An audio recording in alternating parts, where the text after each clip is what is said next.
Good evening, everybody. I'm Chris Brackett. You're watching Landlife, the podcast. It's spring, is nasty. It has rained all day for 2 days. It's 20 degrees, 30 degrees, and we are kind of you're kind of in this time when it's really it's kind of disheartening. It's after deer season. You're trying to get ready for deer season. Trying to get ready for turkey season. Youth season was last weekend. We didn't go. This weekend is youth season. We're actually going to go to one of our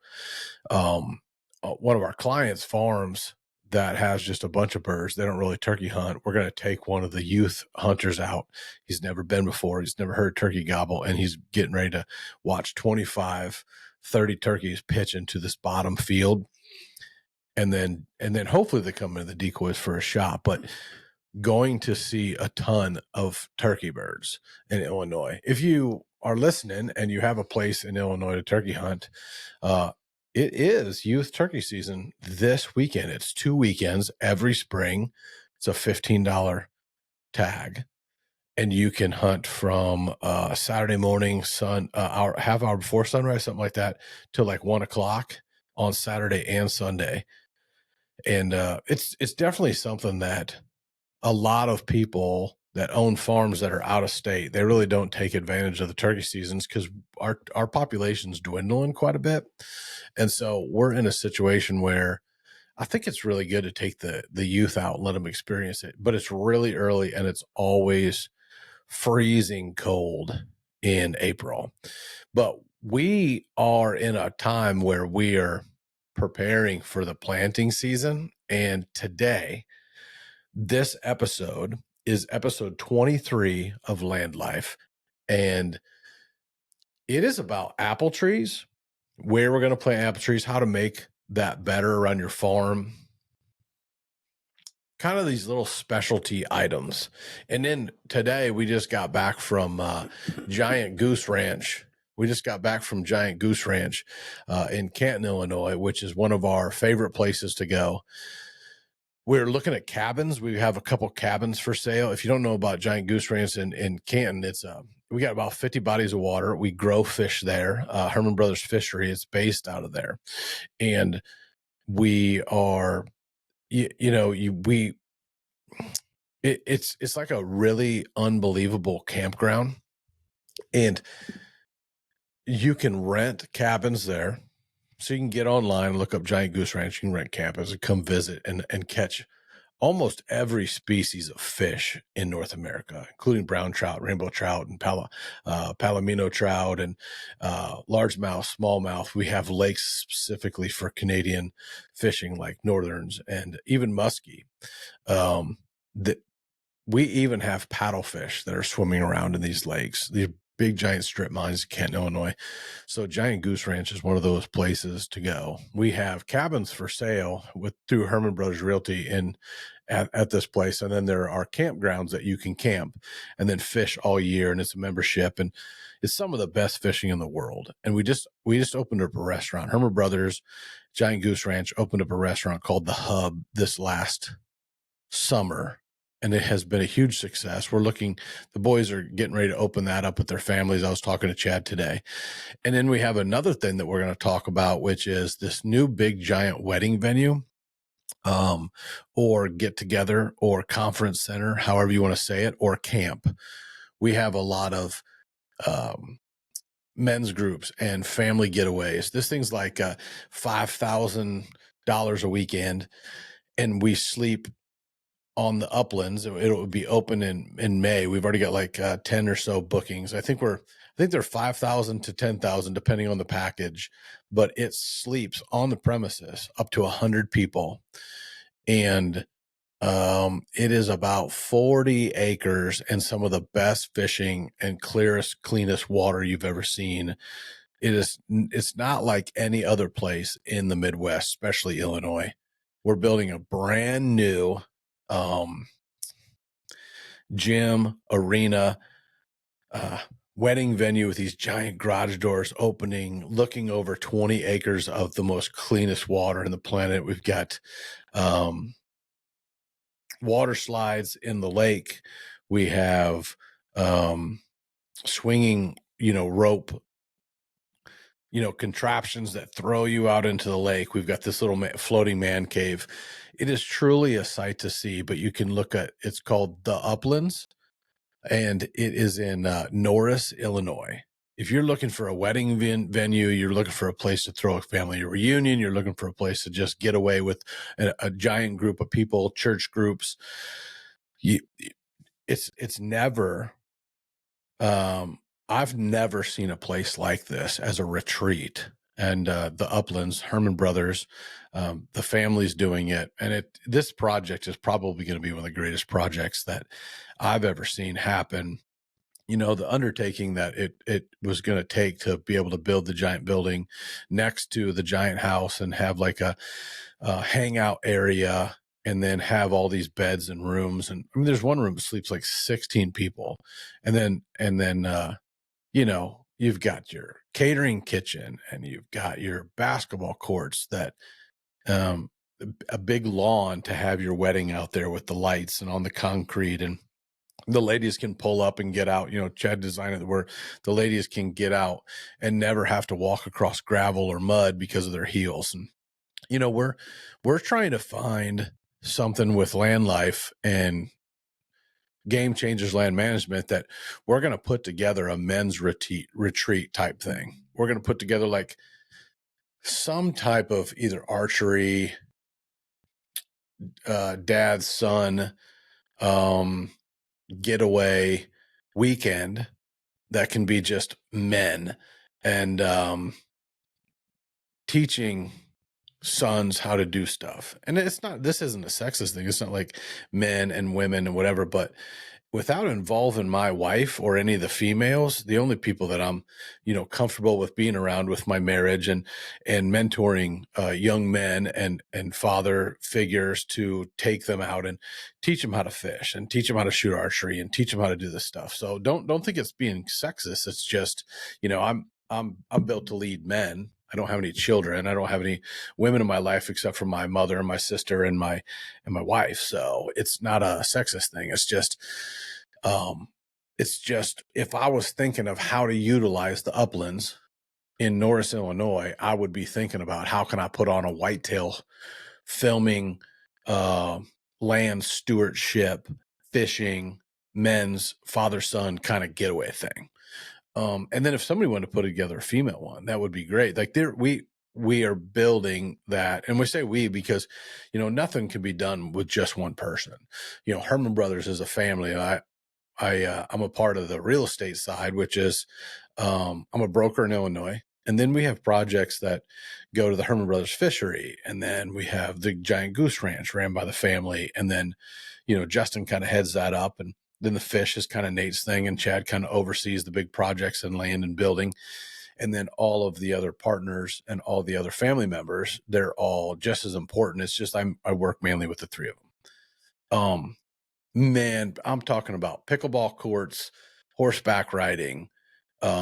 We got chickens and goats at the Goose Ranch, and so there's cabins there that are anywhere between $120,000 and $200,000, and these are cabins on skids that you can stay all year round, and you actually get to buy a piece of Giant Goose Ranch and stay there. So we were out looking at cabins today, and then we have a truckload from Moore's Nursery, Morse, Moore's Nursery in West Lafayette, Indiana.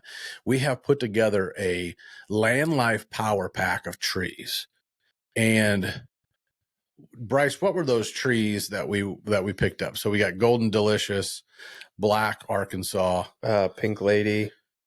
There was some Rome, Sweet 16. I forget how many different ones there was. Yeah, no. So we have packs of 20 and 40 trees, plus the Tree Pro tubes that Ray at Genesis Wildlife Group has been, he's always told me over and over, you have to use these, Tree Pro tubes, and they're out of West Lafayette, Indiana as well. Shout out to Tom and Frank over there. And, it's been really, really cool. It's been really cool to see, um, just talking to them. I don't know. Just talking to them probably a couple weeks ago at the Illinois Deer and Turkey Classic, knowing that they knew Ray from Genesis Wildlife Group, and then saying, "Hey, like we want some more mature trees, some 3-year-old trees, some 10 to 12-foot trees." If you haven't been on the Instagram lately, 10, 12-foot trees, you guys, 6 to 10, I think was what they technically are, but I think they're like 10-foot trees that are 3 years old that are grafted, and they're just beautiful trees. And we're going to put tubes around them to have the survival kit. And for like 40 trees, it was like $2,150. And we have those right now here in central Illinois at our farm in the back of the trailer, keeping them safe through this nasty weather. And so I want to talk about apple trees, pear trees, um, being in and around food plots, and then like the theory behind them, and then like what I've learned, and then like what my dream is. And so we just decided to go all out. We wanted to offer our customers the same thing that we're buying. So I got a hold of them and I'm like, "Hey, can you put me together like I don't know, a 40 apple package that I can take to my farm around the Airbnb and around the pond? And then where I live, we have seen the drawing power of mature apple trees, peach trees, and pear trees in the front yard and around, like the acre that we live on here.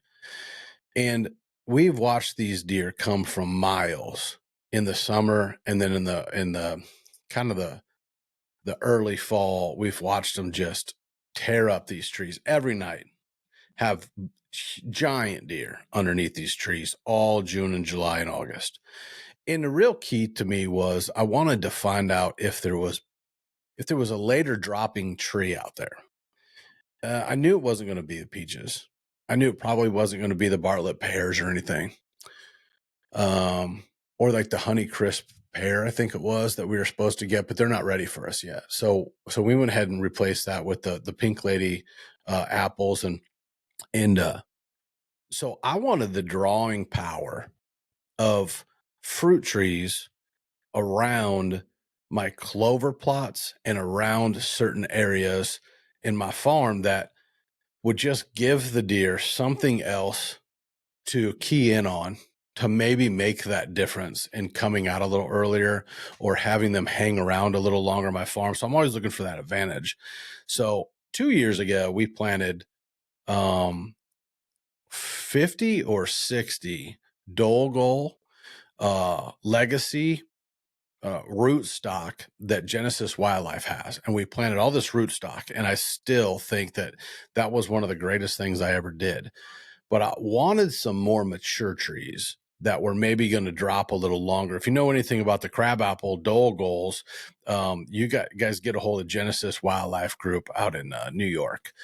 Ray and the boys are top notch when it comes to habitat, and we talk a lot about what we're doing.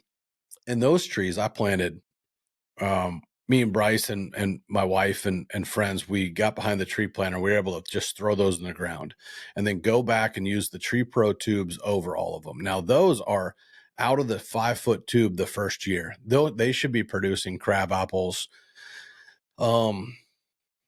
this year, on year 3 or year 4 of them being alive. They should start producing. But over the next 5 or 6 years, I think we've had 90% success rate at having these things clear the tube the first year, big bunches of leaves coming out. And I know these trees are going to produce so, how do you say it? So much tonnage. Like if you've ever seen a good legacy stock, that like Ray sells, and it's producing this tonnage of all these crab apples, all these Dolgols, and having 50 of them lining down the edge of the timber where the deer come out and feed on the clover and the beans. These deer are going to come out early because they're going to get addicted to them. Now the Dolgols and stuff, they're probably more of an August, September, and I've seen them hold all the way through October. But other than that, I don't really know if they're specifically a late holder like November, December. So we went actively looking and ran across Frank and Tom at Morse, Morse, and we loaded the thing up, the trailer up with 130 of them when we came through there. And so we have clients right now in Illinois that we're selling 20 and 40 trees to. 40 trees for $2,100 plus the tubes. Like, you can't beat that with a stick. And so we are going to plant them. But these trees are grafted. If you don't know what grafted is, it's like you take the root. This is what I can explain to you as like a layman that just plants trees. I don't grow them. But you can take the root stock of a hardier type tree, not a fruit tree, but a hardier type tree, and you can splice and cut the stem, the stalk, the trunk of the tree as when it's a little guy, and you can actually take the top of an apple or a peach or a persimmon or whatever, and you can actually graft that. Those of you that watching, you picture a little knot. And those of you guys are listening, picture a little notch, like tongue and groove in a room where you're putting wood on the wall, so that you can tongue and groove and then wrap that. And the tree, God's incredible in the fact that tree will grow together, and it will now turn into this root stock will now turn into apple stock out the top that you have specifically engineered and Frankensteined to grow this incredible plant, this incredible tree of, you may have started with like a mulberry root. Picture that, like, and you pull it out of the ground, or you've got it potted, and then you actually cut a notch in it and get rid of the old growth, and you put this apple tree on the top of it, and you wrap it, and it grows together, and now the roots do all the nutrients and pull, and then they'll actually grow into what will then be, let's call a golden delicious apple. That is so incredible to me. And the trees that we have right now are engineered and grafted just like that. And um, these suckers are supposed to mature and drop. Like, I was just talking to somebody, a black Arkansas apple tree will hold on, and they'll fall, and they'll be mature and falling in October. There's some other ones like some sweet 16s. Oh, wine sap's another one. The wine sap trees, they're going to produce these big apples, and these apples are going to hold on in October, November. Tim Sisk had some apple trees that were held on all the way through December this year. And, so that's what we're going for. We're going for some of these trees to be able to hold on through the season. And what the one question I have for you, and I have for myself, is why would I not spend $1,000 or $2,000 and put equity into my farm to grow some incredible fruit producing trees that are going to do that for the next 10, 15, 20 years? And if taken care of, and most of these are disease resistant, they're engineered to not have to spray any pesticides or anything on them. These trees they're going to be dropping during bow season. So I'm going to take them and put them around my clover plots. I'm going to put them way up by my house and by my pond so that people can enjoy deer in the fall when they're watching from the Airbnb. And these are the kind of trees that we're planting. But I have to tell you that putting the Tree Pro 5-foot tube around that tree, you have to. Number one, the deer are going to try to eat everything that they can reach. And a lot of times they'll actually knock over the tube, and then you have to go out and straighten it up. But that tube will always protect that, that the trunk of the tree, and it'll protect them from rubbing on it. And then not only that, but it acts as a little greenhouse. It acts as a little bitty moisture holding. You'll get that dew and that condensation, and you'll be able to hold that moisture, and the tree doesn't really dry out as much, and it acts like a little baby greenhouse. And so they're so important. And Tom that invented them over at Tree Pro tubes, it's just so fascinating that not only it protects the tree, but it also acts as a mini greenhouse, and the tree will do 10 times more than what it would do with just a fence around it. So I implore you to look into the Tree Pro tubes. And if you want some really great trees, I would be getting a hold of Ray at Genesis Wildlife Group. I would get a hold of a awesome nursery like Frank and Tom have over there at Morse Nursery. And we are fired up. We'll be digging holes all week. We have Miscanthus coming in the second week of April. Giant miscanthus, and then we have switchgrass plantings all through April and May. So we're going to be busy. We're going to be super busy. So that's really kind of what I wanted to talk about today was trees. What do you, as a young man that hasn't bought a farm yet, Bryce Liberty here is behind the camera. He's over here. He's the voice you hear as we go and we take a little navigation through the world of apples, and we were going to talk a little bit about the Giant Goose Ranch and the uplands and stuff. So what do you think as a young man not having a farm, when you think about apple trees, do you immediately think about deer, or like is that your dream? Because for me it was always to have apple trees around a pond or in my backyard. I just wanted critters because critters eat them. Right. No, so like I actually grew up back home, like less than a mile from an orchard, and every time you drive by it, there's always deer, turkeys, everything was around it. So I've always dreamed about it. And then I put 130 apple trees in my trailer. It's like, man, I wish I had a farm I could plant all of these on, because I'd plant every single one of them on there. I mean, I think for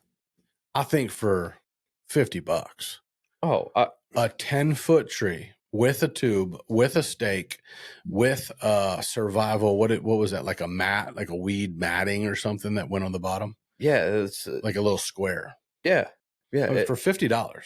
Oh, you can't beat it. And that tree is, what'd they say? That tree is going to produce within probably this year. I would assume some of them would, yes, but maybe not all of them. When I talked to Frank, I believe that he said that we weren't supposed to take the first fruits, or don't worry about them this year. I wouldn't touch them, or I forget what he said. I think the first fruits, like this year, they're supposed to be on there. I think you leave them. And then into next year, which would be year 5 years, I think, to really produce. Right. And then all of a sudden they're supposed to be just quite a few apples. And then all of a sudden another jump again. Just everywhere. What was the favorite one that you loaded up on the? I mean, the Pink Lady just had the best name, so you got to go with that one. Pink Lady's from Greece, or are you too young for that? I don't know. Probably too young for that. It'll be interesting to find out.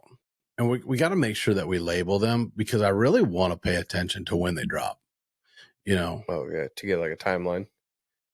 Yeah, to like find out if the wine saps. Royce said that he has wine saps and he has some of these other ones, and they definitely are dropping in September. And you get that, that's kind of where the apple cider comes from with a lot of these guys. And so I want to pay attention when they start actually dropping apples, and then like out front here, everything out in the front, they're done by July and August. Peaches have dropped, the pears have dropped by August, and then the apples will soon be after that. And I just wonder if, I wonder the difference. Like I know that when I've got Whitetail Magic back here from White Gold, and I know that sorghum is so key in October. That's why we made it October Magic from White Gold. Like, so this is what I'm picturing. I'm picturing my farm doesn't really hold deer during the summer. They're out in all these ditches. It's a lot of farmland around me. And then right now I have 100 to 120 pear, Dolgol apple, persimmon, plum. I have 100 of those planted on my farm right now on 100 acres. And so they're probably 2 or 3 years out from really popping. And these should actually catch up to them. So in 3 or 4 years, my farm should have so much food from late summer all the way through October and November with these, like, candy apples, pears, persimmons, plums. That these deer should be hanging around there. My goal is to try to get these deer to come out, eat the sorghum, eat this alfalfa, which are two October slammers, for me to key in on in October and try to kill a deer between the first couple of days of October and then the 16th to the 24th. And if these trees make that big a difference, I don't want to be behind the eight ball on watching these trees make a difference and going, oh, I should have planted them. Because if I don't think getting 5, 6 year old trees is cost effective. Number two, I heard from Ray and Frank and these experts, even Food Plot Kevin, that planting a tree that's already producing or whatever, they don't always take to the ground. So that's why we're going after this 6 to 10 foot 3-year-old tree, or the 2-year-old stock, in the roots like Ray has for all these like Ray has everything. He has every apple, he has every pear. It's where I buy my pine trees and my spruces from that are in my switchgrass. But this one I can tell you as a young man, don't be behind the eight ball. Don't wait till you're 40 something like me to start planting trees. Find some place that you can, whether your grandpa's place or whatever, just start planting apple trees. You think about it. $50 a tree. I don't care if you're just spending $500 a year. Plant them in April when you're still an R in the month name. So if you didn't get that, you plant a tree with an R in the month. Have you ever heard that? I think I heard you talk about it a little bit last year or the year before, but yeah. So that's something Jody's dad always told me, was you can't plant a tree in a month that doesn't have an R in it. Period. Like, it just doesn't work. The odds on that thing catching up or having the right roots or having the right water to take hold or do whatever, and still, because right now, like, they're still kind of in hibernation. So rule of thumb, guys, just remember that an R in the month, you're good to plant a tree. That's October, November, December, and then in spring. But May's kind of getting late.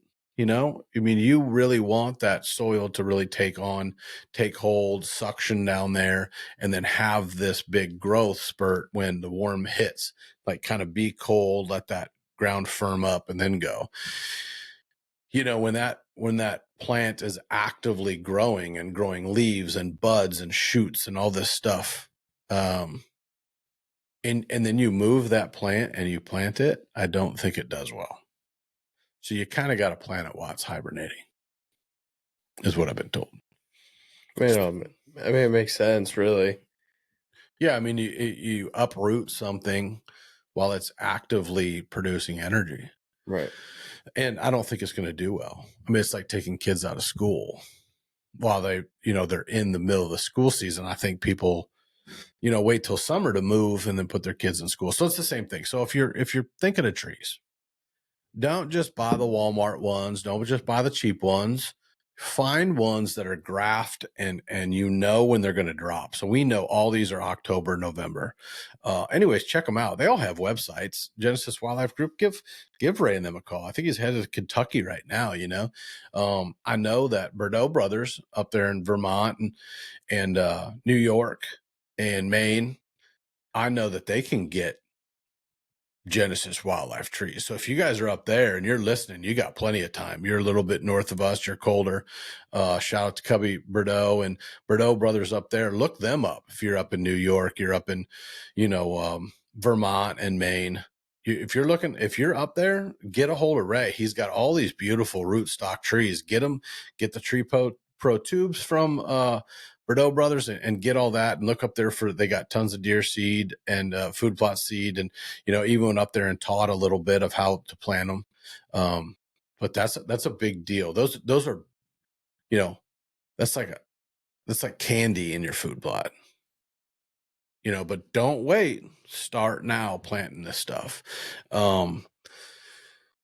I don't know. This kind of just a laid back time. We're dealing with crazy weather. What do you do when you're getting ready to plant? What do you do when you're getting ready to prepare? Tomorrow is Friday, and Friday I have 3 hours, 3 separate consults. I don't know how long they are, but 3 separate online on the computer, face-to-face screen sharing, where we're going to be planting farms. And one of the gentlemen already sent me stuff on Facebook of all these pictures and all the land. And it's in Illinois. And so it's right up he just bought it. I wish he would have used me for my, Illinois broker license. I'd love to sell him the farm. And then all that consulting would have been free. Remember that if you're going to be buying land in Illinois, I'm your agent, you get free consults, right? But he bought this farm. It's a small farm. It looks really thick and really good. He's already sent me pictures of it. There's a couple areas down to the bottom that have like some grass and some things that I've seen. I've looked at the topography, ditch running through the middle.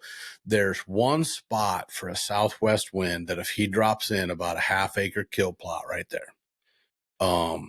We might have to call some excavators and stuff. And if he carves out this one little half-acre kill plot, it is going to be so fire where it lays on the topography on this flat and how the deer kind of stay to the west and flow back from the fields. And at about 9:30 in the morning, I can kind of picture these deer kind of coming through this baby, going back to the bigger timber.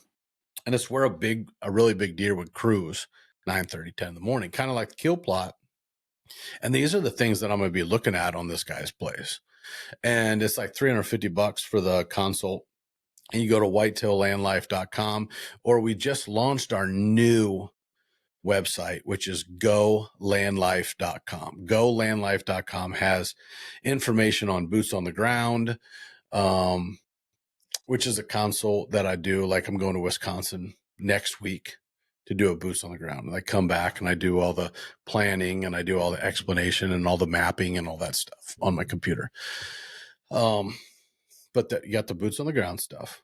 And that's kind of full course planning. And then I can help you facilitate it. Like that's kind of how we started this business. Right now, we've probably got 6 farms that started out as consults. And then they're like, well, I don't want anybody else to touch it. And so we are like, all right, we'll do it. And then so me, Bryce, and some buddies are just going to execute the plan. We're not the cheapest, but we are the best. We're one of the best at what we do because one, we love it. We know what we're doing and we just don't slack. When it comes to the quality, it's almost an obsession really to make sure that it turns out. And the one thing I can't control is the weather, but I know how to put the pre-emerge down and I know how to put the rhizomes in for the miscanthus. And we have several jobs like that this year. And then like the switchgrass, like it's all about timing. It's about killing that ground. It's killing all that stuff in that ground and getting rid of the competition and then laying it in with our no-till drills. Right now, PH Outdoors out there, I still would like to talk to them. Those things are awesome.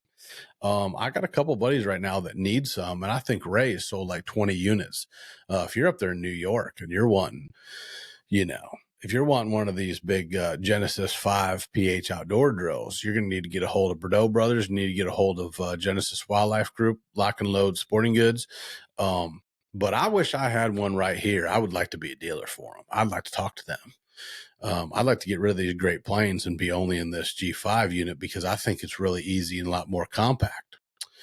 I know that they do stuff with Don Higgins and some of these other guys. And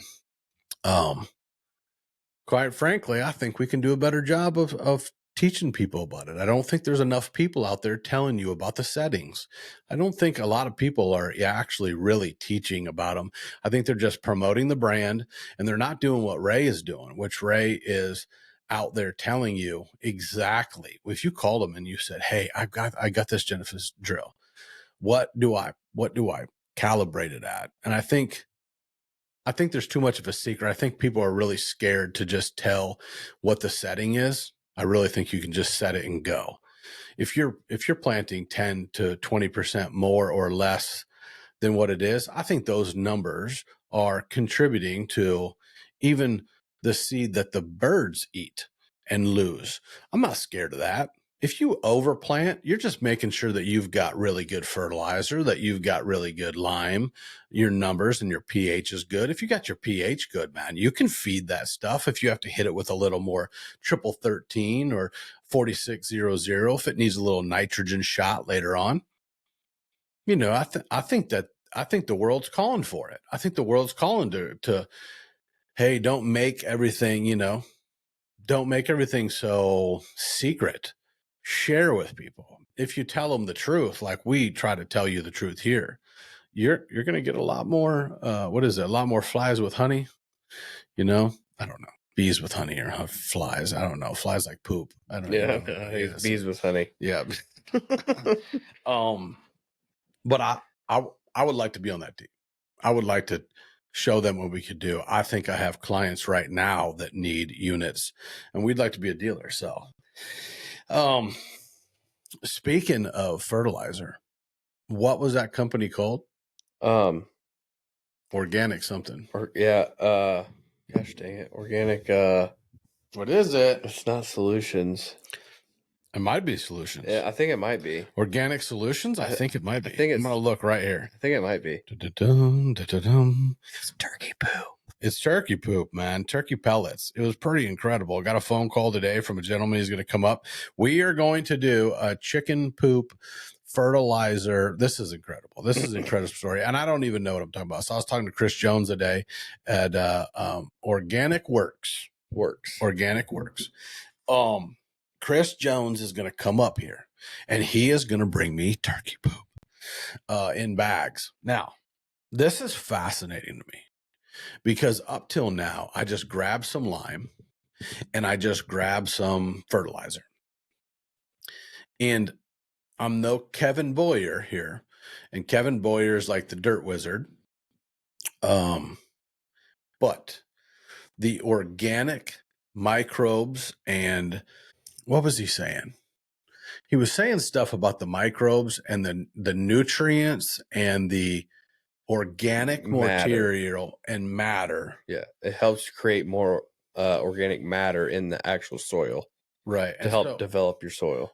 Yeah, because I just asked him the regular numbers like nitrogen, phosphorus or phosphor. But anyways, calcium. But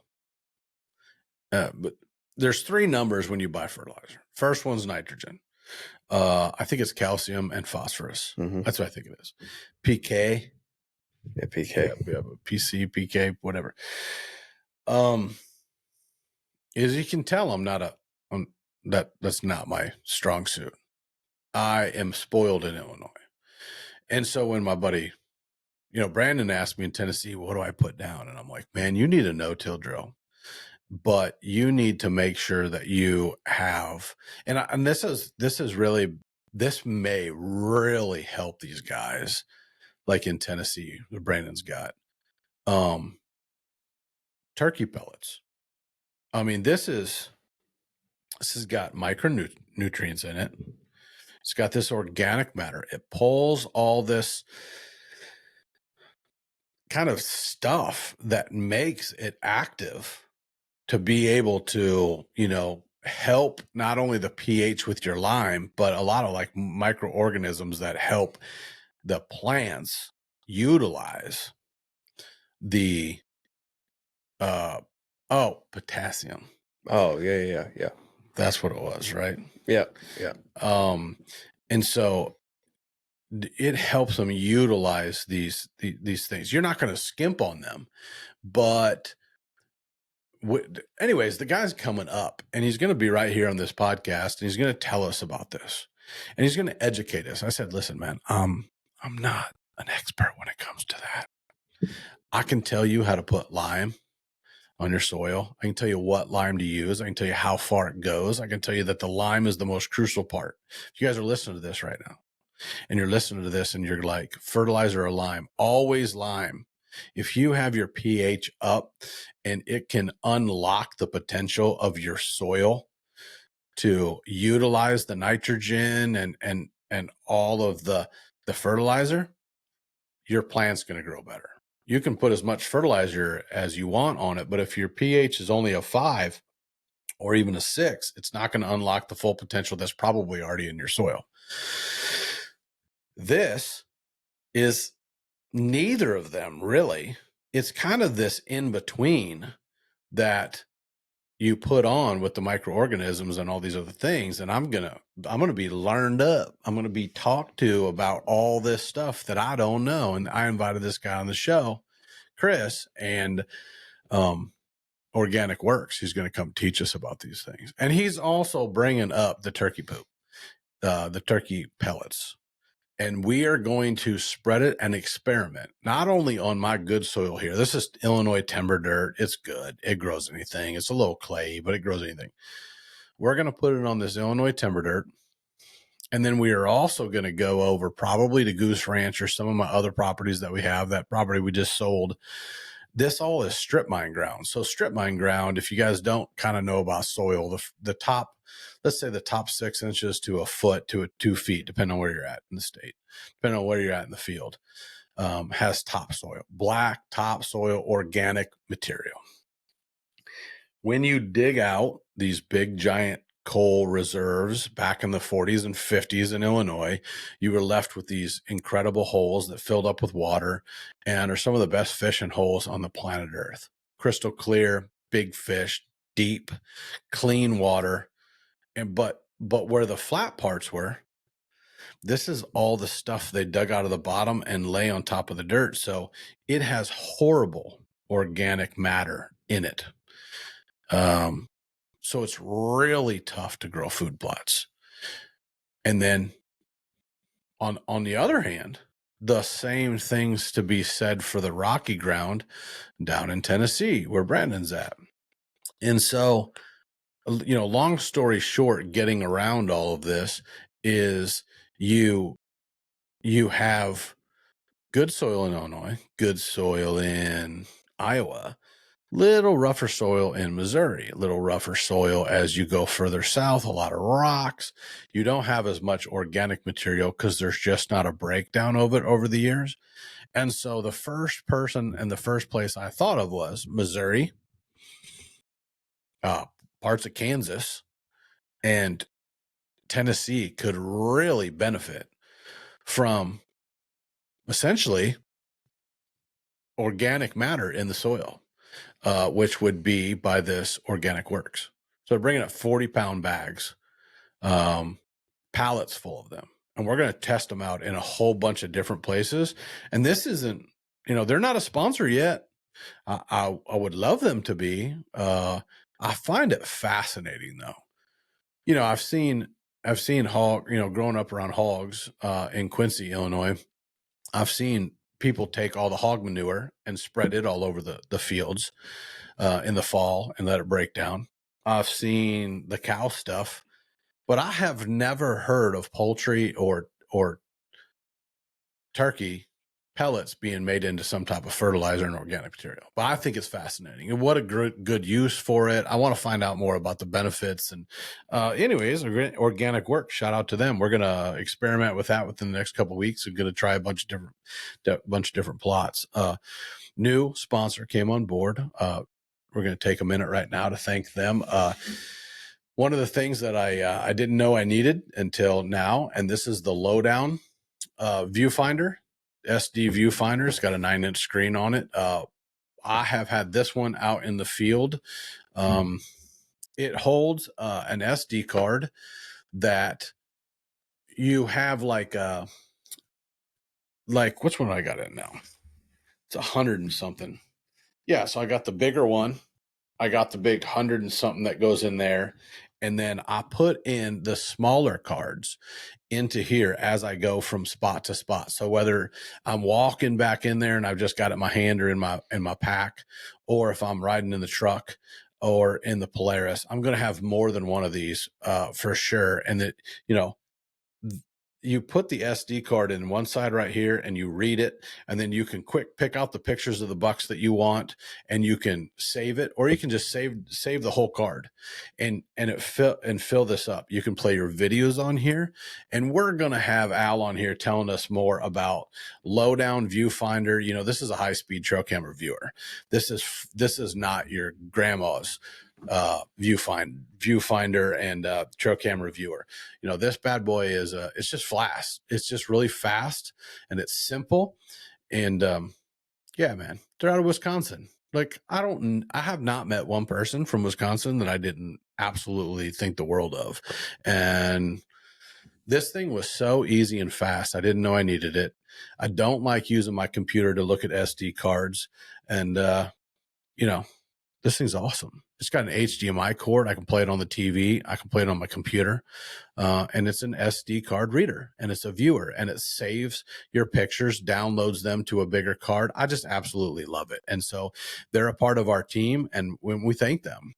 And kind of getting back to the program, there are opportunities out there to be a part of this. And as the season goes on, this one's about apple trees. You might not listen about apple trees, but it's something to think about because we're always trying to improve the habitat or improve the land. And then, to talk about things like the Giant Goose Ranch. Giant Goose Ranch in Canton. It's all these strip mine lakes. We were talking about strip mines earlier. I got 20 something food plots on there for me and the guys. I used to take care of them. Now we kind of outsource them to some of the guys that kind of just more love doing it. And it's more of a passion project. This year we planted sweet corn out there and we let all the campers and we let all the people that belong to the club that go fishing out there. So there's fishing memberships. There's campground slips that you can, you kind of sign up for and you pay for them and you have that campground to yourself in that little slip and you can, build like a storage thing or some people have $200,000 camper buses out there. They never move them, but that's what they want to do when they camp. They got fishing in their backyard. They got some of the greatest fish in the planet. And this was a vision from the Herman brothers. And it's pretty fascinating that you can have, I'll bet you there's 8 miles of trails on side-by-sides out there. I would say every bit of it. What's your favorite part about there? So you have the cabin area and all the cabins have kind of the same theme. They got this rustic barn look and these cool kind of tin roofs. You got this whole section and those all kind of look the same.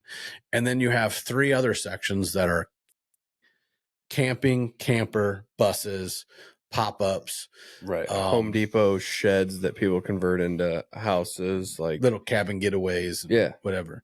What's your favorite part about the Giant Goose Ranch? But you haven't eaten at the Hub restaurant yet. They have the best pizza. They like that fire will be going and they'll come out and they'll cook, walleye pollock or whatever whitefish it is, but it's super good. The cheese curds and the fried mushrooms and the making your mouth water yet? Oh yeah. And you got the wings. The banded geese. The banded. He was freaking out at the banded geese walking all over the Giant. They just walk around the driveway. Walk around the driveway. What is so the restaurant's my favorite part because I love eating and all the Hermans are big guys like me. They like cooking, so they do it right. I like that the family is there to serve you. Like you haven't got to experience that yet. There's a beach. You had the little cabanas all the way down the beach. You had the actual sandy beach and the volleyball where everybody can play. And then you had the snack shop that's open all summer. And you get like chili dogs, man, and Nate will like go crazy on the smash burgers and but I mean guys are catching 50-inch muskie, 40-something inch northern, walleye, bluegill, red ear. They're famous for giant striper, like hybrid stripers, like 10, 15 pounders, and then big cats and albinos. And like you catch everything. They got children's ponds and stuff. But like, what's your favorite part about there? Well, the views are amazing. Just the atmosphere is awesome. Honestly, probably the family feeling of like what the Hermans put back into the place with all the activities and just how they're trying to bring everybody together. And like Sunday mornings, we've always got somebody there doing a service or the Easter stuff or the crawdad. We've had crawfish boils and we've actually experimented with growing shrimp, freshwater prawns, and we grew those and then we would cook those up. But you're right. Like, it's a ministry. Yeah, it's Like, awesome. it's a business, but it's a ministry. I mean, it's a, there's families that have one, two, Dan Joseph and his family, my chiropractor, they're good friends. They've got a couple right next to each other that the family owns, and they don't probably use it a lot. The kids are getting older and they got baseball and all this stuff, but it's kind of nice to have that there. It's a good investment. Mm-hmm. And yeah, dude, it's cool. I love it. Yeah, you go pick up some eggs at the little chickens. You got little chickens down there, and they got Get little some goats. sweet corn. Pick up some sweet corn, catch some fish. Each lake, if you're asking, what about this fishing? Well, each lake has different, they'll have different signs there that say, Limits. yeah, this one will be like, well, 1 bass and like 5 bluegill and like 3 crappie. There's other lakes that I was telling Bryce about that have like every largemouth bass you need to keep. Every one of them. And you would say, well, why can I keep it out of this lake, but I can't at this other one? And that's because that lake is growing giant smallmouth. And it's just not, we don't have a lot of smallmouth around here, but it's growing giant smallmouth. They grow slower. They're not as aggressive toward like the fish food as some of the largemouth, and they just compete for a lot of the same stuff. So take out the largemouth, the smallmouth grow. And then you have other places. It's like, well, can we take big boats? Well, down at the big lake, the big long lake that's like, I think it's like 2 miles long, really steep banks, lots of brush piles, enormous bass in that one. That's where you can park a pontoon. We have docks all the way down. You can leave them you pull them out. You leave them there at the dock. And we've got all these, little docks. And then there's actually an area where we take, I don't know, 500 yards of this one part of the big lake, the big strip mine, and no one can fish there because it lets pressure get off the fish, so they're always spawning, and that they're always biting. You take some of that pressure off, just kind of like deer hunting. We went to fireworks there. Remember, we did a big firework display, and we were guests, and we went there, and you mean hundreds of people just there, had a little carnival, and it's all part of the thing. So check out Giant Goose Ranch. Go on Facebook or Instagram, let them know that you heard it here on Landlife. Say hi, follow them, and man, you got some really cool cabins that you can rent if you ever just want to get a taste of it, or if you ever want to take a tour. Guys, ever want to take a tour, reach out to me. I'll get you with, we have a new lady that will be there all summer. She's there every day. Her job is hospitality, and her job is to take you around and show you and make day-to-day operations work. Justin, I'll get a hold of Justin. We'll find out how to get you in. It's essentially a gated campground to keep everybody safe. And you guys should really come take a look. If you're in the area or you're passing through, or you want to book a trip up here, you can stay at the Airbnb, take a tour there and look at these cabins. But this is an incredible place, a great investment. And then there's just so much. I really think people should go give them a follow on Facebook, because you would be kind of blown away by what they're doing. And you got to understand that this goes hand in hand with their other businesses. Herman Brothers Realty, we sell land. We bring buyers to buy land. And then even my other partners in Fence Line's my development group that I develop land with. That one, even that goes hand in hand with what the Herman Brothers do with Giant Goose Ranch. And then we buy land, and then we all come together. There's like 16 of us so it's a way just a whole bunch of guys to get together and work on land. And we make a little bit of money on a lot of the stuff, but really it's about kind of hunting together and hanging out once or twice a year and doing stuff. And that's kind of like what we were talking about land investing. Mm-hmm. And kind of training you up on, like, who are you around? Are you around the 5 people that are always pushing you and pulling you and bringing you along, kind of, pushing you to like figure out how to invest in land rather than just blow it or spend it, or, just keep it in, like, I don't know, to me, I don't have really anything put away in something super solid, 401ks or any of that stuff. I'm always investing in land or something that with my own hands that I can, work hard at and make sure that it doesn't fail. And that's always going to be land. And that's always going to be something like this, creative or talking. As you can tell, I like to talk, and I can talk a lot, and I can tell you a lot of things and how I feel about it and what it does. And so that's kind of why we do this land life. But on the Giant Goose Ranch, the land development side, where we put a pond in at my farm and then had Herman Brothers Fisheries, which is another one that goes hand in hand. Herman Brothers Fisheries, they stock fish. They grow fish. They go to Wisconsin and get minnows today. Just went to Wisconsin and got minnows. I mean, trucks and trucks and trucks and trucks of fish.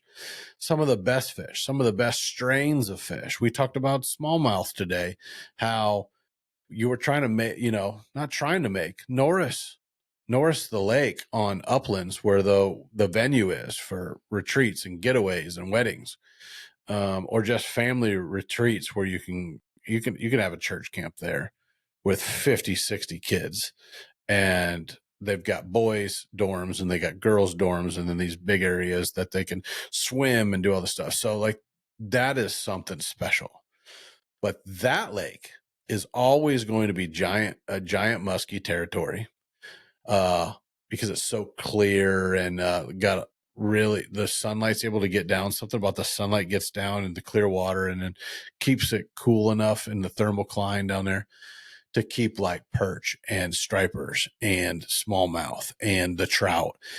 It is going to be one of the greatest smallmouth fisheries on the planet Earth. It was at one time. It had the biggest smallmouth, and we were feeding him by hand under the water, snorkeling, and you could feed this like 7 or 8 pound smallmouth, and he had just a whole bunch of friends, 4 or 5, 6 pounds.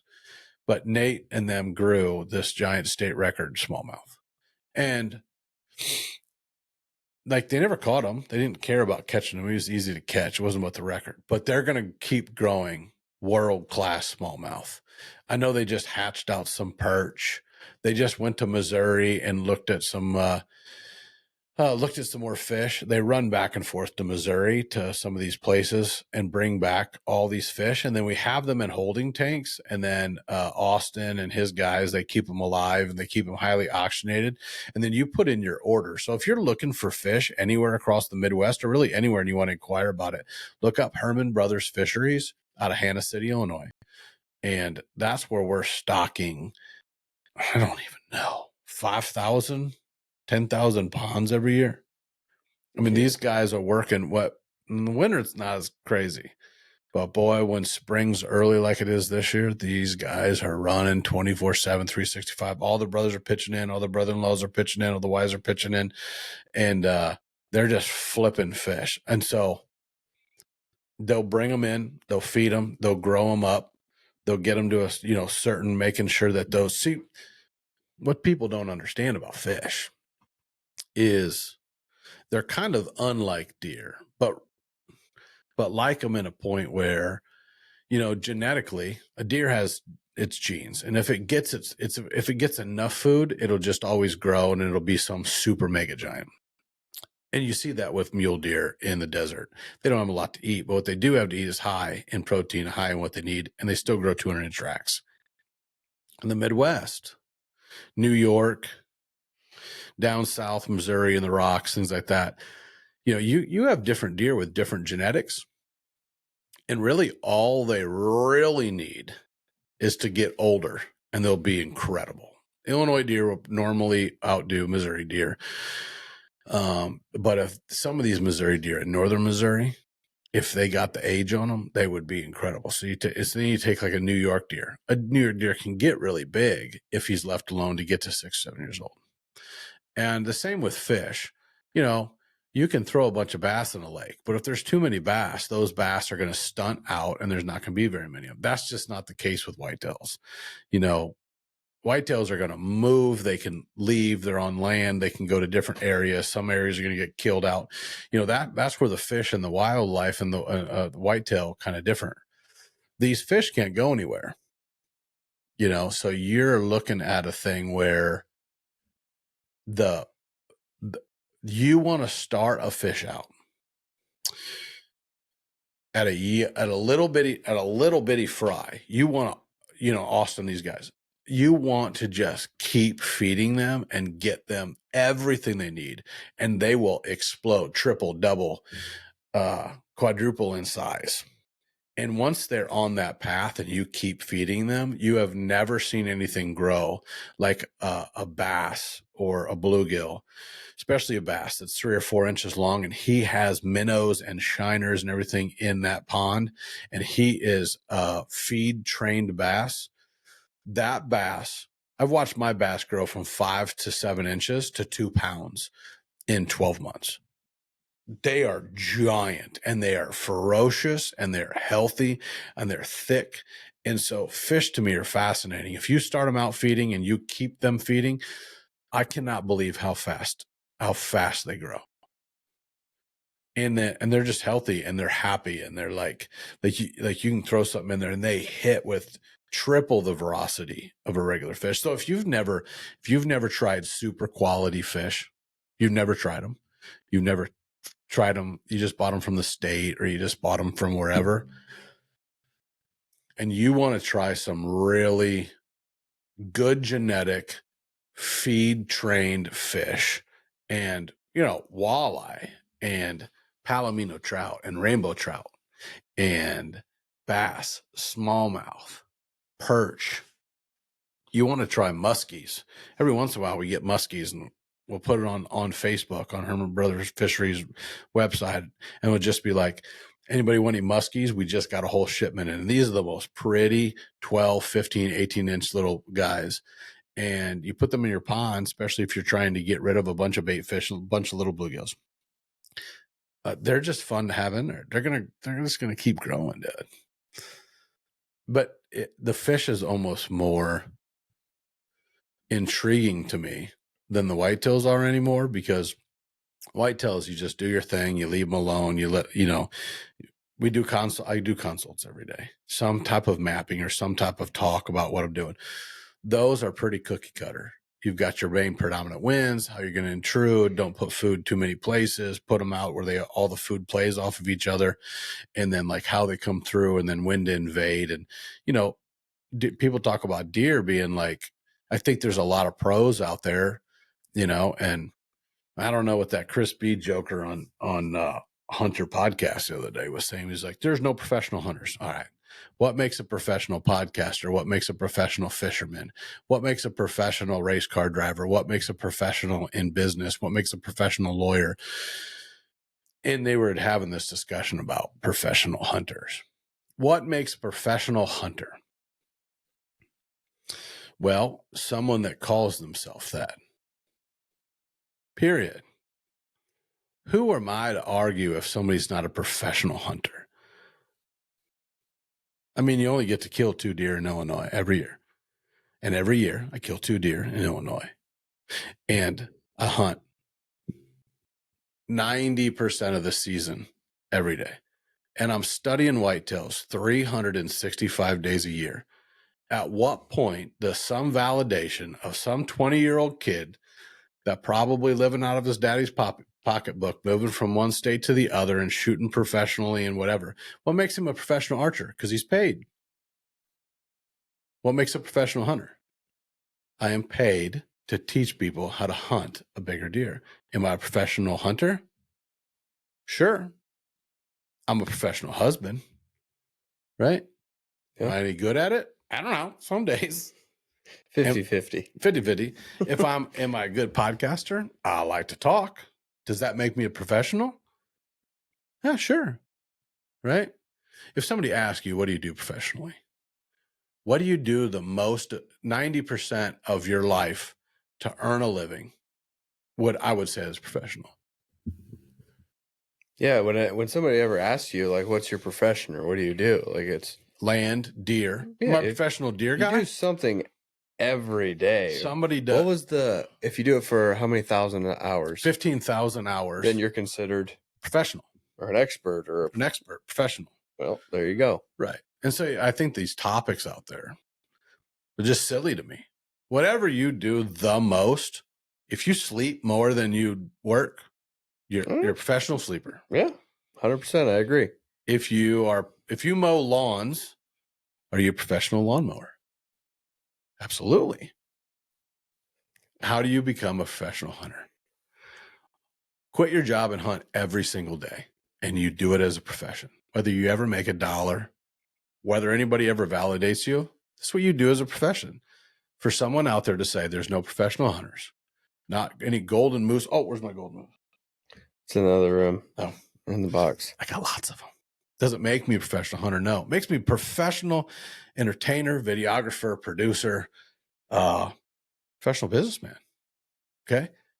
But a golden moose doesn't make me a professional hunter. The fact that I do it every day makes me a professional hunter. I don't even have to be good to be a professional. No.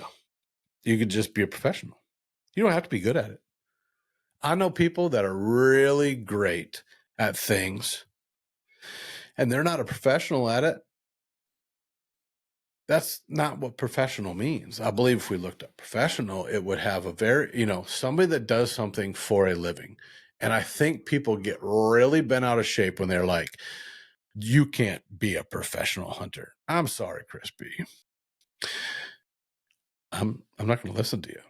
I'm not going to listen to somebody that literally has milk on his mustache still. I mean, he's a youngster.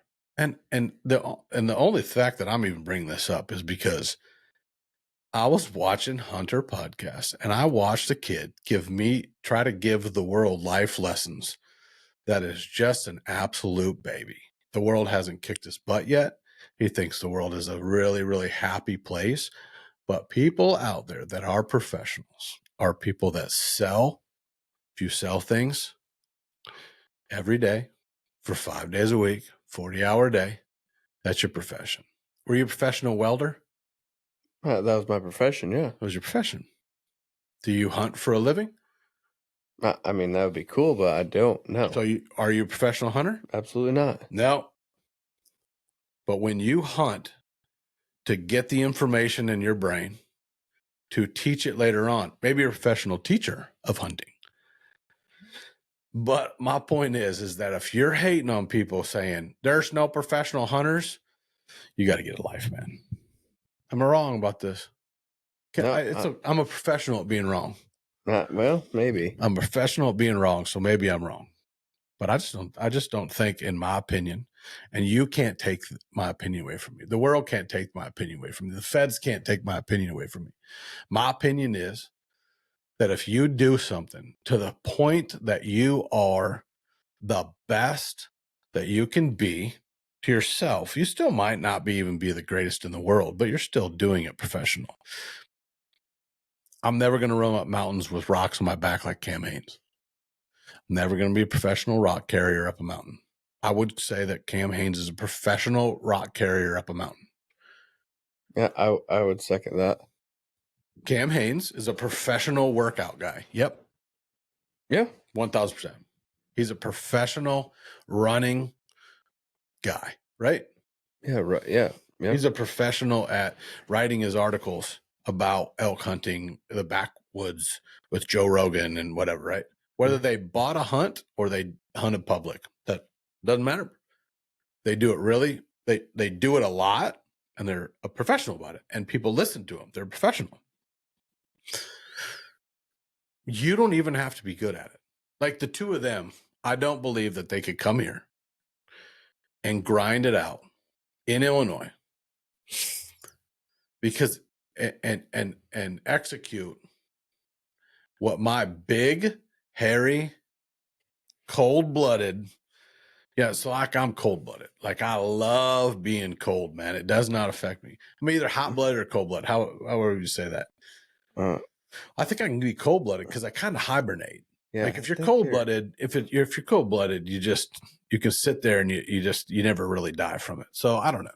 But I can sit there and hunt a deer for 77 days, literally wasting my life away, waiting for one opportunity to kill that deer. Now, do I think the both of them kill that deer? Yeah. I don't think either one of them have the body fat for it. but they would carry the crap out of a rock up a mountain, and Joe would literally kick through this wall right here. Yeah. My point is that unless they had a whole bunch of weed and can sit just in a blind still for 77 days in a row, I don't know if they're professionals at that. Do you understand what I'm saying? Like, I don't know if they're professionals at sitting there waiting, doing what a guy from Wisconsin or Illinois or Minnesota or Iowa literally gets his rocks off. Like, that's what we love. We just love sitting there and watching things do things. When you're elk hunting and taking things up a mountain and being the best hunter you can, because, that's what Cam says, like, being the best hunter he can be. Mm-hmm. He owes it to the animal to be the best dominant enforcer, animal pursuer of the world with his bow and can shoot 953 pounds at 87,000 yards. That's what he believes. He's a professional at believing that. Yes. Oh, 100%. You can laugh. 100%. It's supposed to be funny, but that's what he wants to do. Right. Right. Awesome. I love that. But everybody's got their niche too. Now, like, I mean, I love that. I just love that that's what they're doing. And anybody that tries to take that away from them, I don't care. I got a mom dying. I got a wife I got to take care of. I got bills I got to pay. And I got the dream of owning land, raising deer on my land without a fence. right. Outsmarting a 5 to 6 year old deer twice a year and killing them. And I don't really care about climbing up a mountain. Those guys love that. They love that. But I don't think they would love to go do what we do, go all the way to Breaker, sit up in a tree, and because you know what their training would be? Eat Casey's pizza, Yep. sit in a freezer in Joe's ice bath, right, that he does every morning. I hear him talk about that on Instagram. He'd have to sit in that cold water, get up, shove a Casey's pizza and a Mountain Dew down his gullet, get back in the ice cold, and sit there. And then stand up and try to pull back a bow and shoot this buck in the middle of a food plot or running through the woods chasing a doe. It's a different training, man. And who am I to sit here and say that what they're doing doesn't make them a professional? I would never do that. I'm not that ignorant. I don't have to like what Chris B said. Yeah. I don't have to like the fact that G5 just made a Rage Broadhead. Neither one of them pay me. I don't really care, But G5 just made a Rage Broadhead. So G5 forever had been, putting down a company that made this broadhead, and all of a sudden they make one that looks exactly like it. Identical. Cool. Means it works. My point is that so many people, just because they don't understand, can say there are no professional hunters. Listen, man, where did the word professional hunter come from? Africa, where PHs, professional hunters, took people out hunting every day, but they didn't kill the thing. They took people hunting. So if I just took people hunting, does that make me a professional hunter? Or just because I'm in America, you call me an outfitter or a guide? Or am I a PH? Or because I hunt every day, whether I'm broke or any good at it, but I do it every single day, I would say I'm a professional at it. If I make $1 at it, I'm a professional at it. Right? So for the record, I'm a professional hunter. Crispy. But I've been doing it a long time. And I will just go, well, if you want to argue with me, that's cool. I like people to hit me. Since before we started drinking milk. I like it. Well, he's got milk on his mustache. Well, I think we're around the same age. So he's just young. You're young enough to be my kid, and so is that kid. Yeah. And if he was my kid, I would say, listen, cut your mullet off. Cut your mullet off. Grow up. Other people can be anything they want. You come from a generation that doesn't even know they can't even hang out with their right color of their hair. They don't even know their gender. No, that's fair. They don't know what bathroom to use. And you're telling people, well, you can't be a professional hunter. Can't be a professional hunter, but guys can participate in women's sports. Don't tell me I can't use a crossbow. Because everything done in the dark will be brought to the light. So if you're putting these things out in the world, the internet don't go asleep. You will come back to regret the things you say, especially when you just think you're cool. But, you know, he's probably with that Seek One guy. They're kind of from the same generation. That's a whole nother daddy's money issue with sick gear and da-da-da-da. That's a whole nother generation that has no respect for the old boys that went before me and the old guys with the white beards that killed more stuff than they ever dreamed about, more things than winter. That's a whole nother discussion. But I just find that out there into the world that there's people going to listen to this and they're going to go, that guy's a hater.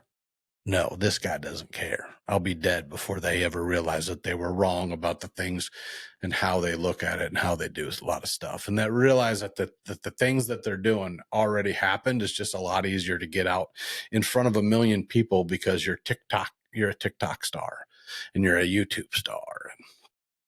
I'll be dead before they realize that. And then once they get into their 40s and their parents start dying, and everybody out there that just turned 40 and you're in your 40s, you know what I'm talking about. Parents are dying, life's changing, life's a little different. You don't really care if you kill a 200-incher. You don't really care if you kill a booner. You're just trying to get your mind right and your peace right and right with Christ and know where you're at. And it's okay to say, these youngsters don't know what to talk about. It's okay. You are around them all the time. They're all your age. And you're choosing like, what are these guys doing?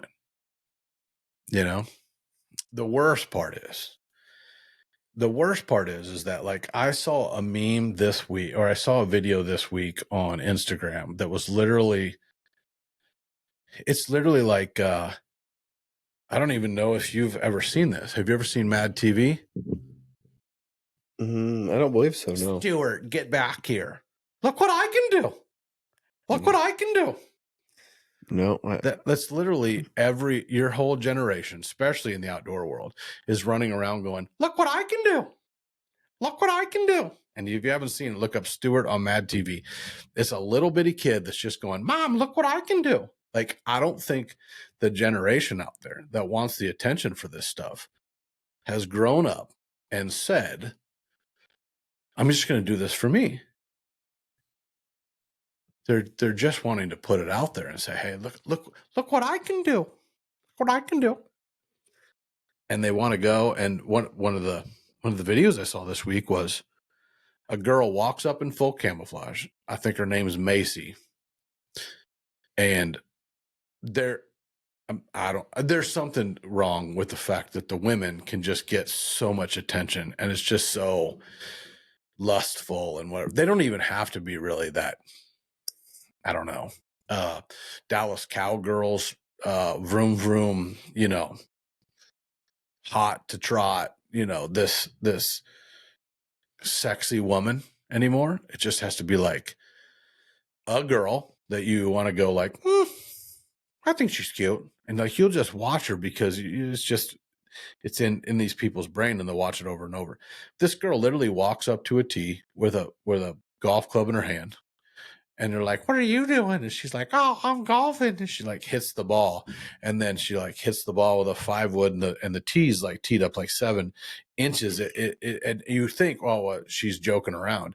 And the camera turns and it's this other girl like, hey, I got a turkey. And they're on this tee box in this beautiful golf course in like Hawaii. And you're like, one day, girlfriend.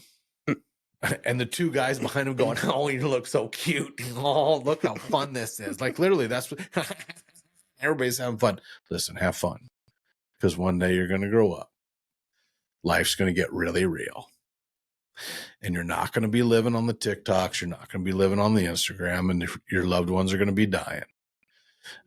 And you're going to get married for some reason that you don't really understand. And you'll be chasing this for you don't understand. You'll be chasing this for the likes and the dopamine blast and all this stuff. And this is coming from a professional hunter, one that was paid to entertain hunting while I did this and produced this and did that. This is coming from somebody that was chasing, not even as addicted as not even as addicting as it is now. It's addicting. all these likes every day to hit a golf ball off the top of a thing, and you have to keep producing every single day to get those likes, to get that dopamine, to get everything going out there in the world. It is an empty place. Take it from somebody that all I did was produce 26 episodes a year. And I did 26 episodes for 26 episodes for 52 weeks a year on the Outdoor Channel, on the Sports Channel, to win that Golden Moose. As a professional producer, as a professional cameraman, as a professional hunter, as someone that was a professional host, I'm telling you, it's an empty hole. It's an empty pit. These are dopamine hits. These are dopamine blasts. They don't mean anything. And one day you'll realize that. One day you'll be in your 40s and you'll look back and you say, man, this world isn't what I thought. The government isn't what I thought. The likes isn't what I thought. I don't really have any friends. I just have some guy holding the camera that wants to get in my pants. I just have these people hosting me on an island where I get to shoot a turkey and hit a golf ball and whatever. Do.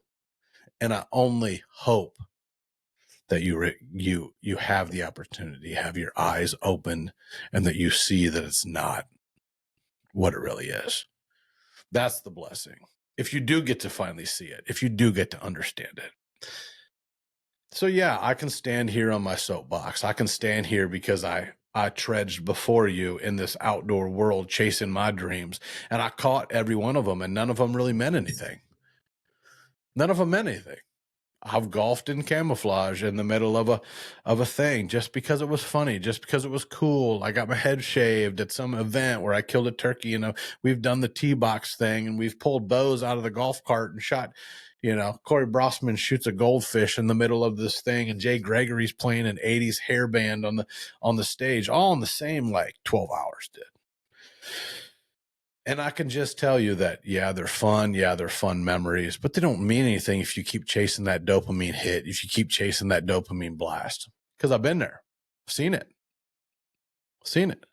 Hate on me all you want. Listen, I'm going to tell you cool stuff. I'm going to tell you about my apple trees and different places to go and whatever, but that's my lesson. That's my hating lesson today. Man, Chris Brackett's a hater. He don't like that Chris B and that Seek one. Nope, I don't. I don't think they get it. They will one day. They'll grow up one day. They'll be older one day. They'll look back and be like, man, I could have done so much more with what opportunity I have in front of me in this day and age where you could just grab your phone, film some stuff, talk some smack, and throw it out there. You can do a lot better. I challenge you, do a lot better. And you'd be like, well, have you ever met him? I haven't met him. I've watched this stuff. I don't have to be a fan. I don't have to like him. I don't have to like anyone. And you don't have to either. Realize that you don't have to either. And you don't have to listen to this program. But I'm just trying to talk about topics. I'm trying to talk about things that that I feel, that I see, that I understand. Do you think I'm wrong? What's your opinion? I know you're entertained by me. I know I'm entertaining to you because we're really best buds, and I say funny stuff. Yeah. And I get wound up, and I say a lot of things that a lot of people think, and I say a lot of things that people hate. No, I feel the same way. It's never been easier to put content online, and none of it's vetted at all. It's just vomited everywhere. So there's no it's all Are they professional vomiters? Oh, probably. Yeah, maybe. Yeah. It's turned into all about what looks good. Look what I can do. Well, yeah, what looks good, what makes you feel good, what shows you off. That's literally what the whole, literally every industry, every the gym side of everything, the outdoor world, literally everything is about it. Okay, gym side, Sam Sulek. What is good or bad or indifferent? The dude did what he was going to do, whether he had a camera on or not. Yes? Oh, 100%. Is he professional? 100%. Oh, yeah, he can't be a professional. No one can be a professional bodybuilder. Well, you can. So this guy what? Put up a camera every day and talked to it. He just talked. Just he old school style with a tripod. He literally said, I don't care what anyone else does. I'm going to work my construction job, and I'm going to work out, and I'm going to be the biggest dude that I can be at 20-something years old. Right. And it's all he did. Whether people hated him or loved him or hated him or loved him, or it didn't matter, whatever. People were absolutely drawn to the fact that the guy had the cojones to talk to a phone every day, all day, and edit it and do nothing but edit it, work out, eat, probably poop a lot, and then, go to work. That's a lot of chocolate milk. You can't eat that much and drink that much chocolate milk without blowing up your toilet, But my point is that's weightlifting. Is he a professional weightlifter? I would definitely classify him as that. But now, do you think that there's other people out there, maybe not as big as him, going, you can't be a professional at that? Oh, 100%. For sure. So what is it? Like, I think it's pretty crazy. If you're a young man and you're out there listening going, nobody can be a professional hunter. Can you be a professional archery shooter? Did someone give you a certificate? No, they gave you a check and a sponsorship. That's it. Because you did it all the time. They literally said, hey, man, here's the money for you to do this all the time, every day. Professional archer, professional wrestler. Here is a certification of validation that someone gives you a check. Now, it may not be a lot, but the minute you take that money, you go, I'm a professional archer. So yes, people gave me a check and said, dude, if you go hunt deer and film it. Yeah, actually, you wouldn't even have to film it. Like, technically, I wasn't paid to film anything, like film a deer die, right? I was paid to put advertising out to talk about things and entertain people. Mm-hmm. The hunting side of it was what I chose to do, and I chose it. And yes, I got paid just like juries paying, I don't know,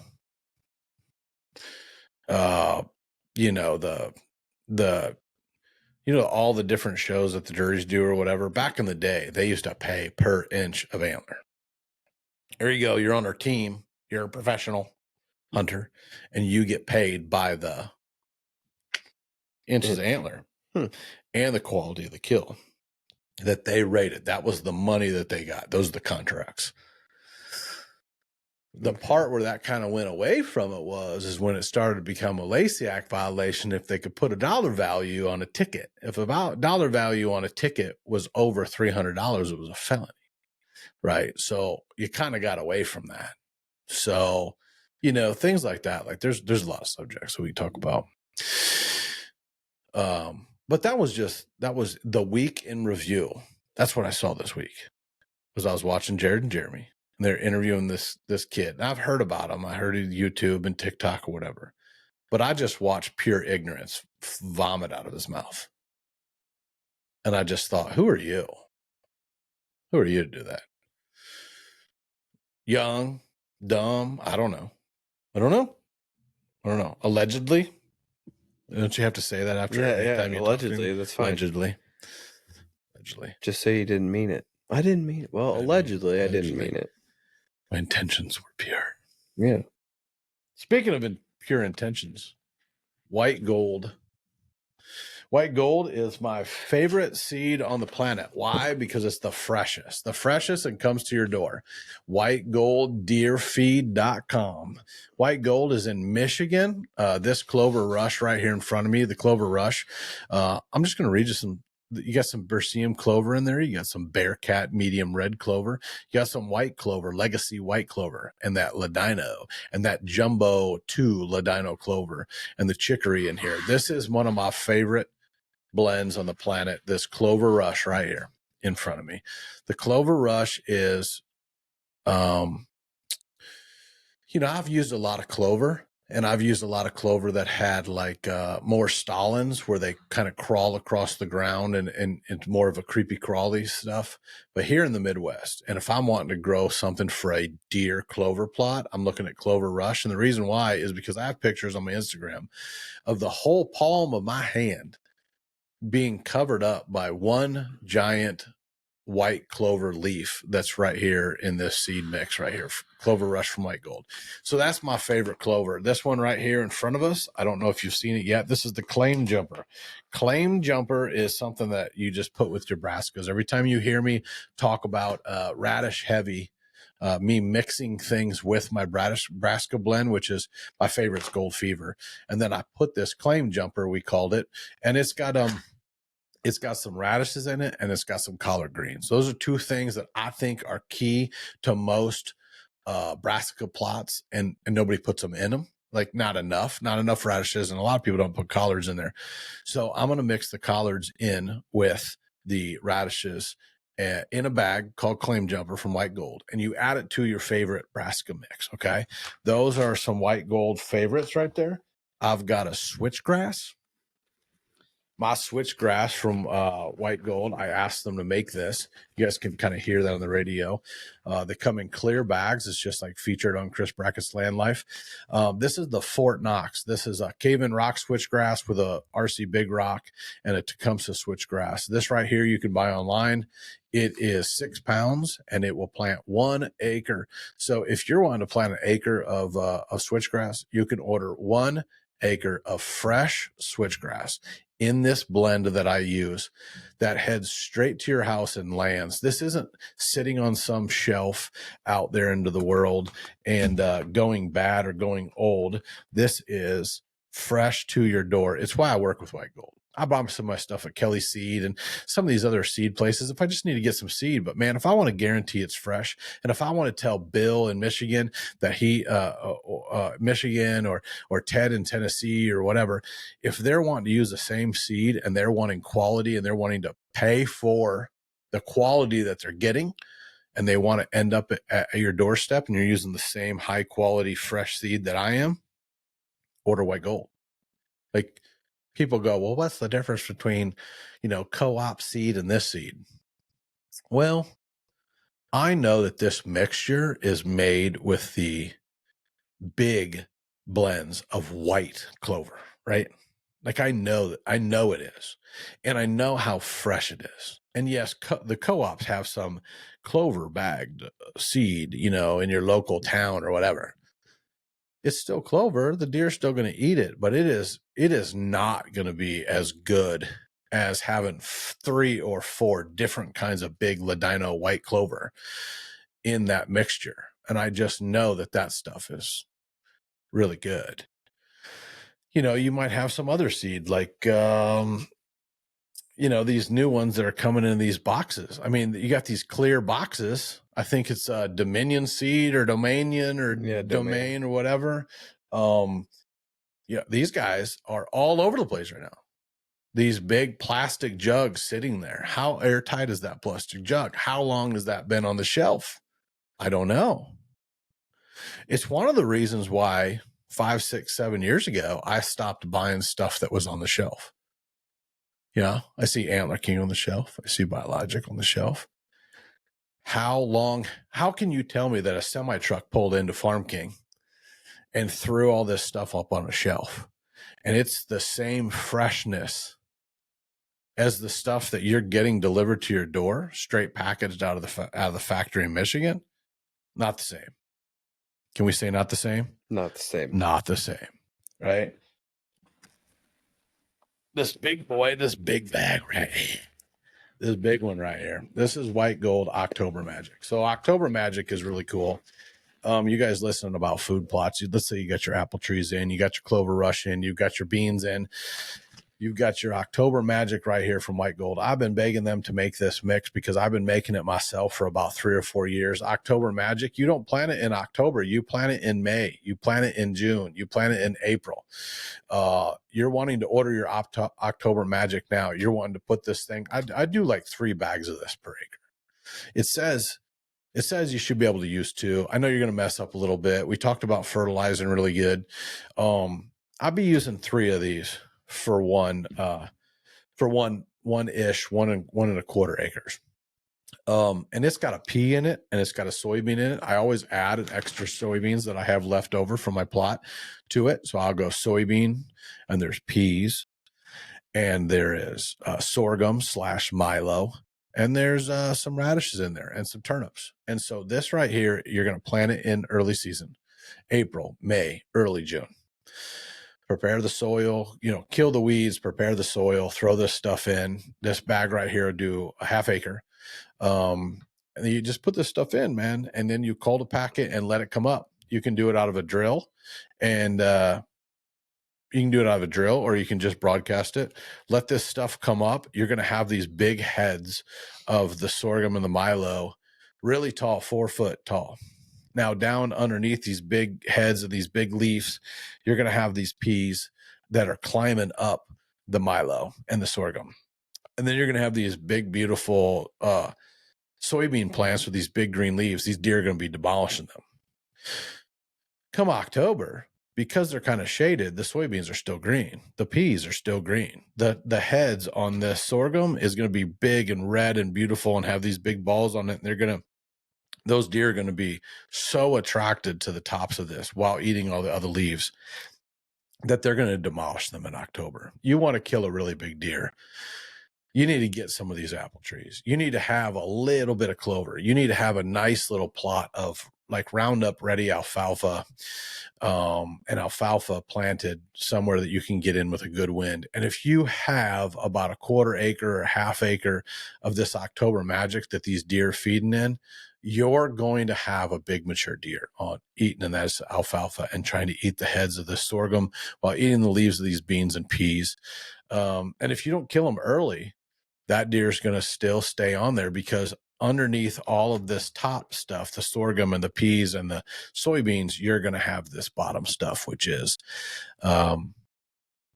your radish and your turnips. They're still going to be in there. They've been growing. They're huge, and they may not be tender like where you planted your fall plots, but this stuff is still going to have tonnage in there because these radishes and these turnips are going to be giant, and you're just going to have food for really, really late season. They'll dig them out of the snow. Anyways, that's my white gold. That's my friends at White Gold, helping everything happen, helping everything flow here at Chris Brackett's Landlife. We got off to a slow start. We're a little bit exhausted from the tree roundup, the trees from Morse Nursery. So big shout out to them. Good conversation today. I hope you guys enjoyed it. I hope you come back quite often, and go check out the lowdowns. Good people. What else we got? Anything else? Not today, I don't think. Well, We covered the last 3 days, and yeah. If you guys, there's some other podcasts you talk about switchgrass and things that we did last week. If you want to know about deer stuff and go back to listen to some of the old episodes, they're kind of wound up in the season. As seasons approach, we kind of get more wound up. We got a turkey episode coming. We're going to film this week, and we just thank you all for listening. We appreciate any shares or any likes. You can go to Instagram, look up Chris Brackett's Landlife, Facebook, Chris Brackett's Landlife. Go to golandlife.com to check out our new website, where it'll tell you all about our consults. That is the main way we can communicate and build someone's property, is to have an online consult or to have a boots on the ground. Head there, go to your property, and then just hit the dirt. We're going to figure out everything on your property and get you far advanced into the future of what you're wanting to accomplish, whether it's big deer or lots of deer, whether it is at the end of the day, if you say, I don't know, when you say, Bryce, wasn't your dream always watching outdoor television to have a food plot that looked like it did on one of my shows or one of Lee and Tiffany's shows or somebody? 100%. I really think that that's it. I think people go, man, I want something to look like a TV. And that is what we do. I will absolutely teach you to a T on how to set your place up and have it as seen on TV. You will have these big greens. They will work from the greens to the corn or the soybeans. You'll have your apple trees. You'll have your water holes. You'll have your stands set up. You want to start filming. I'll teach you where to put a tree stand and how to put a tree stand up, and then where to put the cameraman stand and how to film over the shoulder, and to make these deer do what I wanted for the last 20 years and kill them on television. It's very easy to take somebody that's hunting by themselves to have the best experience ever, whether that's in a blind turtle blind on the ground brushed in, whether that's in a 360 or a shadow hunter in the air, with miscanthus and switchgrass and as big as you can dream. All that information's on golandlife.com. I hope you appreciated Bryce as much as I did, him being here and helping out with this. And yeah, big shout out. I got a big week this week. You want to know what my big week is? Other than the consults, what? Well, consults tomorrow. Tomorrow will be a fun day. 3 people, 3 different farms, just designing and educating, just loving it. But dude, next week we're eclipsing. Oh boy. Monday, I think we're eclipsing everybody. We're eclipsing. Can we not have the same memes flying around the internet as last time? Oh, no. People have to do the memes. We're eclipsing everybody. You know, I went like 40 years of my life and never saw an eclipse. And then all of a sudden, there's like 2 in like 5 years. I don't know if it's been that short, but it sure seems like that there's been a couple eclipses. And I remember 40 years never having an eclipse. And all of a sudden, it's like, you got to buy glasses and there's everybody's eclipsing. And yeah, so we're eclipsing this Monday. And not only are we eclipsing, but Royce has like 6 of my deer done. Oh. We're about ready to load this studio up with booners. Right now we got 1, 2, 3, 4, 5 booner Crockett's right here.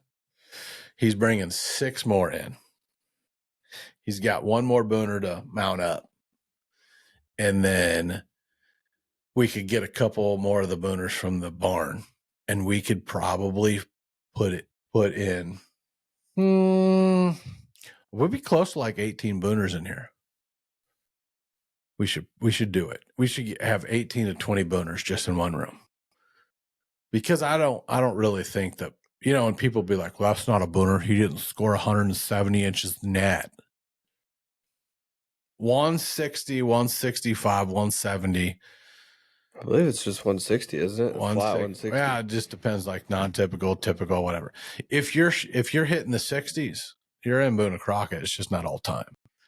That's a whole nother podcast. We'll let Jared and Jeremy argue with Chris B or the Seek One guy about that crap.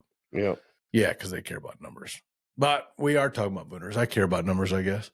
I've never measured these, but I know like this guy right here with the double drop tines.